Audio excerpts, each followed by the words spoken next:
Thanks, Ken Corley. To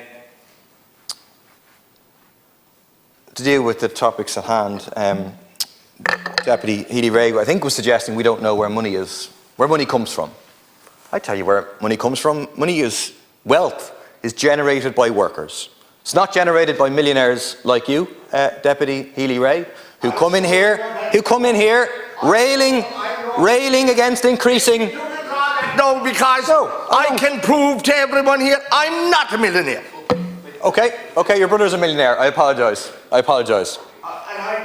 problem. I can't say yes or no about that because I don't know. And you don't know. That's no problem. Well, anyone that's working have a lot of bills to pay. But there's a game that's played in here, above all by the Healy-Raes. There's others in that side of the house that come in here and play a game of being the ordinary man and woman standing up for ordinary people who don't believe in nonsense like climate change. But the Healy-Raes, in my opinion, do not stand up for ordinary people. We heard just a moment ago the deputy railing against increases in the minimum wage. So who do they stand for? They stand for Okay, people can listen to the record. People can listen to the record and see that what is consistent is actually, while pretending to talk about common sense and all that good stuff, in reality representing the interests of the rich in this country. That's the truth of it.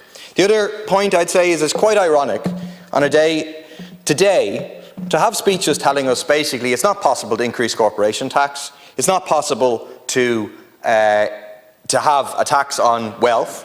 If we do that, it's not possible.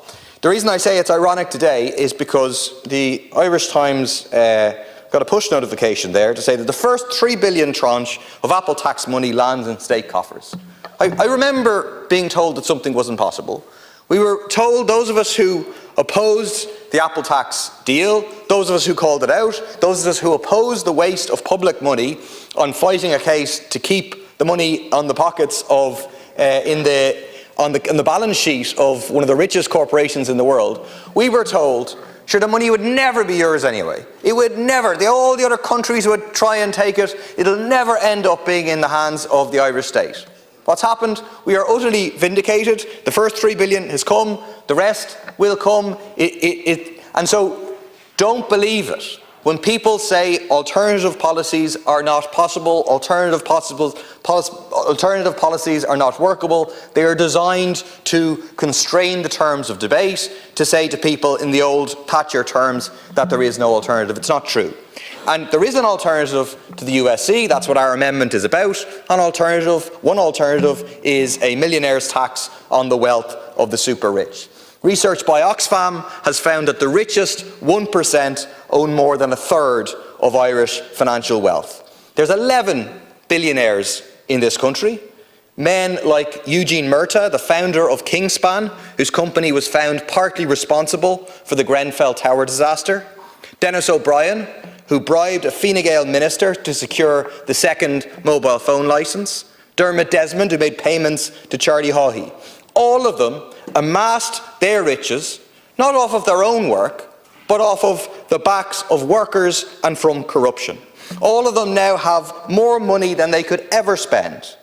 There's also more than 1,400 people in this country who have wealth of over 47 million euros. Over 20,000 have wealth of more than 4.7 million euros. Just by taxing this tiny elite, less than 1% of the population, Oxfam has shown how 8 billion euros could be raised every year. That's 3 billion more than the total amount raised from the USC last year.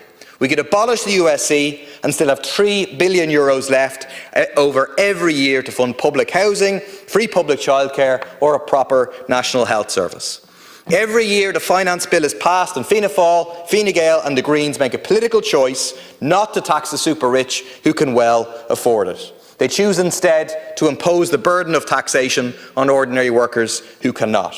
In the midst of a dire cost of living crisis, where so many families are struggling literally to keep the lights on, to keep the heat on, to put food on the table, we should not be making the millionaires and billionaires exempt from paying. We should make them pay, not take the money out of workers' pockets. There should be no billionaires. People do not have the right to have billions of euros of wealth. They do not deserve it. I do not believe they have earned the multiples that they have compared to the average worker and the average amount of wealth. It should be taken from them. It should be redistributed to those who need it. They are the only species on this planet who deserve to become extinct